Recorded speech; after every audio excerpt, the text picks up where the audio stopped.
My name is Blake Bunnick, and I did my presentation over famous French philosopher Jean-Paul Sartre. Jean-Paul Sartre was born in Paris, France in 1905. He was born into a fatherless household because his father died before he was 2 years old. Jean-Paul's father died being an active naval officer in 1906. After his father died, Jean-Paul's mother moved them to her parents' house in Meudon, France. The two of them stayed in Meudon for about 6 years, then eventually moved back to Paris in 1911.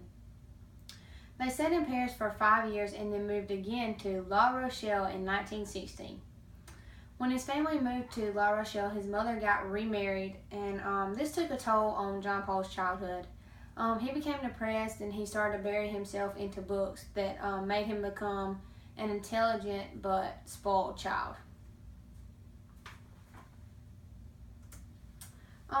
Jean-Paul was a brilliant child who got his education at L'École Montagnana from 1913 to 1915. Then he went to Lycée Henry IV in Paris from 1915 to 1920. He then went on to advance his education at École Normale Supérieure, where he studied philosophy.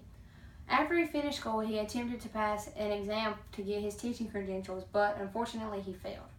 He did eventually pass in 1929 and began to teach at various lycées in France. A lycée is a secondary education school in France that is funded by the government.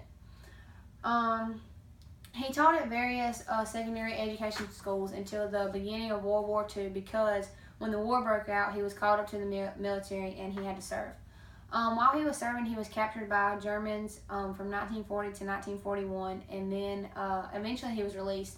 And when he was released, he returned to Neuilly, France, and taught there until he gave up teaching in 1945. After he gave up teaching, he founded political and literary magazine Les Temps Modernes. He became editor-in-chief of this magazine after he founded it, and although he quit teaching in 1945, he began writing way before he quit teaching. His first writings actually began when he was held captive in Germany, or by Germans in World War II. While he was underground, while they kept him underground, he secretly wrote his play *The Flies* and his most philosophical work, *Being and Nothingness*. Most of Jean-Paul's 1950s work focused on political and literary problems, but all of his other work focused on philosophy and essentialism. Jean-Paul was awarded the Nobel Prize in 1964, but he declined it because he said if he accepted the award, it would compromise his honesty as a writer.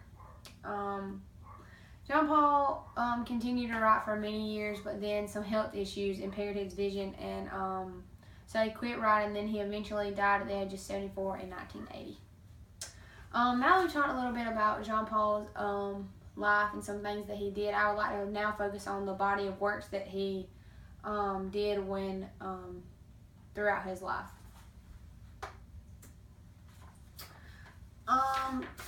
Jean-Paul, this is his autobiography, The Words. He decided when he was about 20 years old that he wanted to write an autobiography, and he started writing The Words in 1961.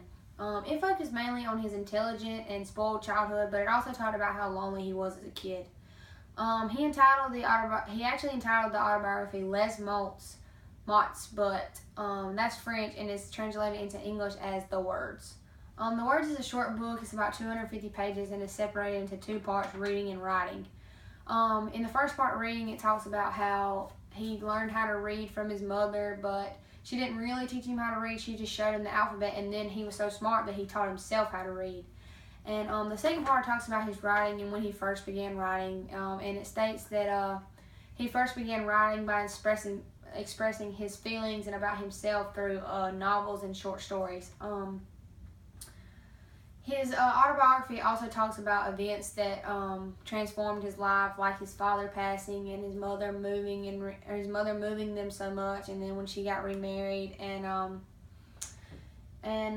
it just talks about. It also talks about how philosophy first came into the picture, where he first learned about it, and It states that he first learned about it from his grandfather. So I feel like this work is important to start off with because it talks about how his philosophy first started and where it first came from. So I feel like it's important to talk about. Okay, his next form of work is his first novel, Nausea. It was written in 1938. This novel can be seen as a foreshadowing of his essentialism that we'll later see in his work, Being and Nothingness. The novel talks about the life of the main character, Roquin. Roquin spends most of his time working on a research for Marquise de Rolibon, and he spends 3 years just completely focused on this, doing nothing else. And after about 3 years, he starts to have these alarming physiological experience that he calls the nausea, and it starts to make him realize that he has no purpose for his life and that his life is kind of ridiculous. And the nausea comes when he feels like if he has no reason to living. He has no reason for living. He becomes disgusted by the fact that he only does things because there's no reason to do them differently, and and then he starts to realize that there's no enthusiasm in his life, that he doesn't do anything. He just does the ordinary. He just does things to do them. He doesn't try to do them differently. He's just plain. Once he shies away from his work to try to find a purpose for his life, he starts to realize that he just doesn't make any fun decisions. Like, his life is lifeless and boring, and that just makes it worse. He still thinks he has no reason for living, and it even says right here, "I am free now," talking about free from his work. I do not have the slightest reason for living. He might be free from his work, but he still feels like he has no reason for living. I feel like this novel is important to talk about because it talks about human freedom and how, and John Paul thinks that's important because he believes that freedom can be seen as an opportunity to do whatever, but can also put a big sense of responsibility on a person, and people seem to shy away from that. That's why they don't do it. And they say this is their present story, but I feel like as if it urges readers to give their existence a meaning. The next work I want to talk about really goes into depth about essentialism, which we're going to talk about for pretty much the rest of the presentation because it is John Paul's most famous form of work. Okay, John Paul began writing one of his most famous physiological works when he was captured by the Germans during World War II. Being and Nothingness is John Paul's greatest expression of his existentialist philosophy. And essentialism is a philosophy that talks about individual existence, freedom, and choice. It talks about our choices. In the beginning of Being and Nothingness, John Paul argues with Kantian's that he argues that the appearance of a phenomenon is pure and absolute, that we as humans cannot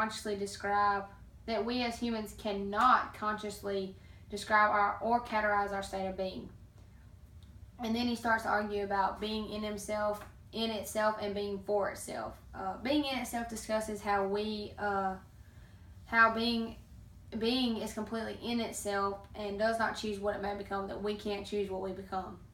It's fixed by nature of its own being.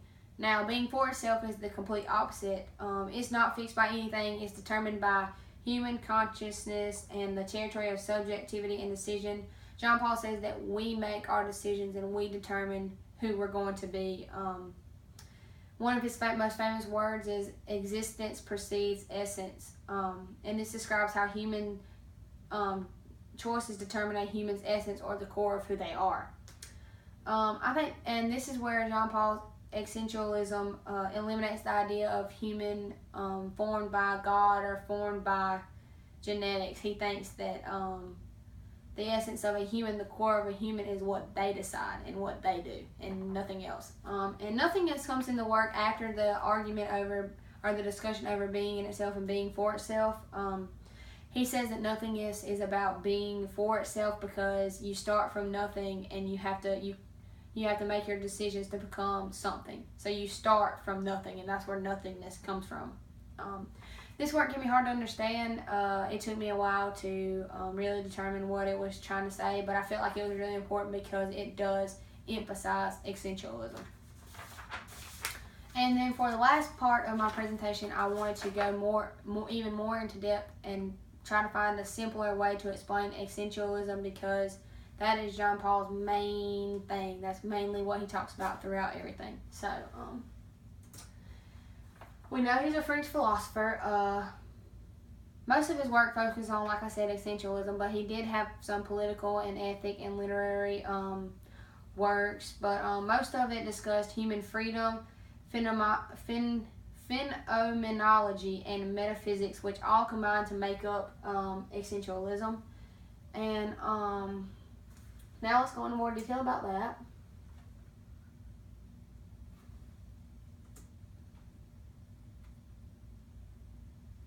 Sorry, my slide messed up.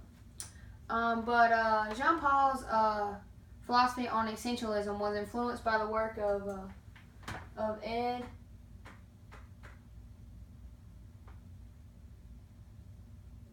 Oh, there it is. Sorry.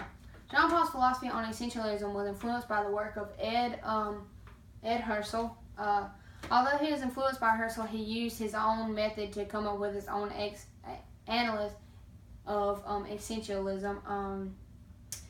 Essentialism, again, is a theory that stresses that an individual person is completely free and completely is in charge of determining their own decisions and their own choices and stuff like that. John Paul believed that we lived in a fixed world of anguish, that we are completely free with no fixed destination. There is no God or human fixed nature to force us to make the decisions. He's saying that God doesn't tell us what to do, that God didn't determine a plan for us, that we make our own choices and our own decisions, and we determine what we're going to do. He also says that the responsibility of freedom is why people shy away from essentialism and why they want to say that everything's determined by God or determined by nature, because I guess if they make a bad decision, they want to blame it on that's how it's supposed to be and that was planned for me. But John Paul says no, that you made that choice, so you are, that becomes the core of you. You did that. And again, this theme is complicated, but I might show a video that really helped me understand exactly what John Paul was trying to say.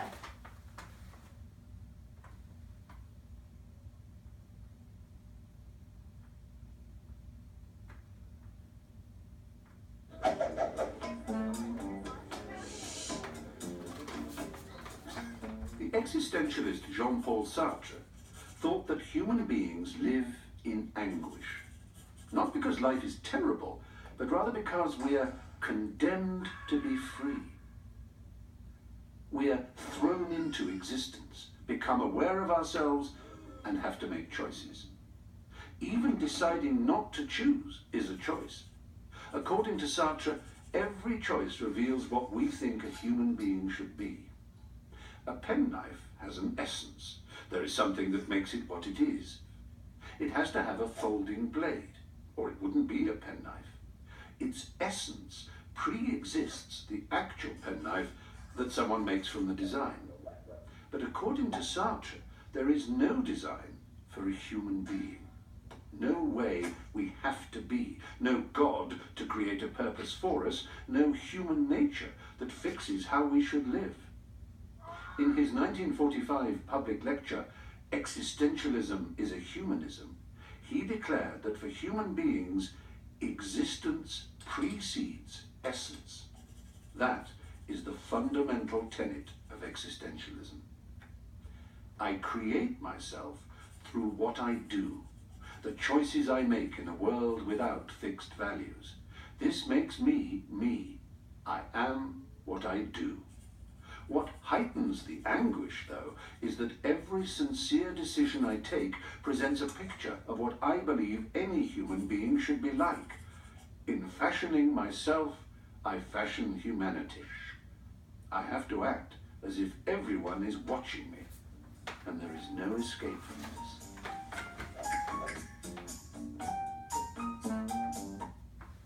Well, that's it for my presentation. I hope you enjoy.